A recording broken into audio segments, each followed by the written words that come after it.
gates and doors were barred and all the windows fastened down.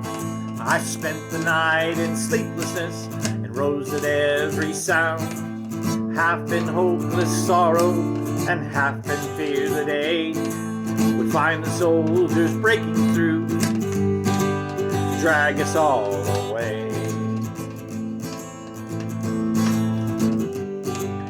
Just before the sunrise, I heard something at the wall. The gate began to rattle, and a voice began to call.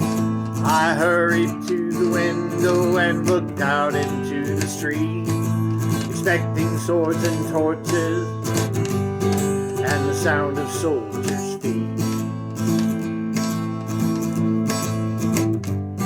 There was no one there but Mary, so I went down to let her in. John stood there beside me as she told us where she'd been.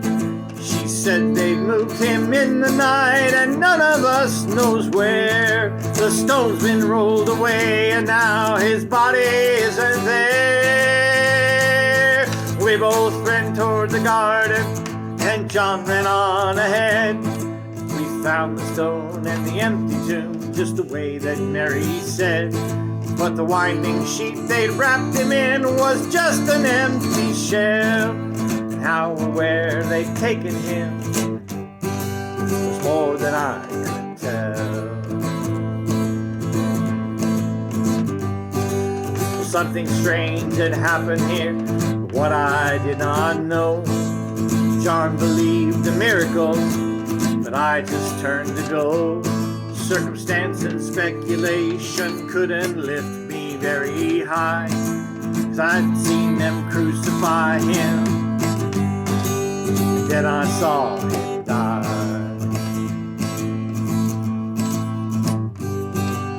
Back inside the house again, all the guilt and anguish came, and everything I promised him just added to my shame.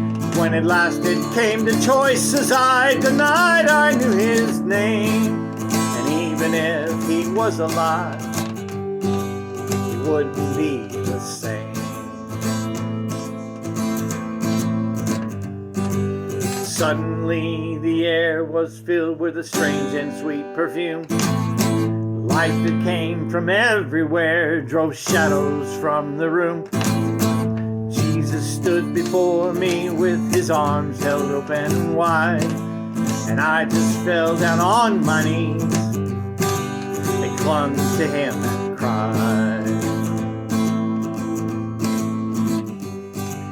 He raised me to my feet, and as I looked into his eyes, love was shining out from him like sunlight from the skies.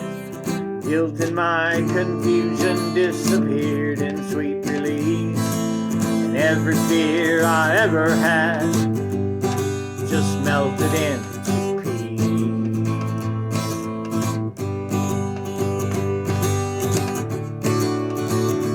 He's alive, he's alive, he's alive, and I am forgiven. Heaven's gates are open.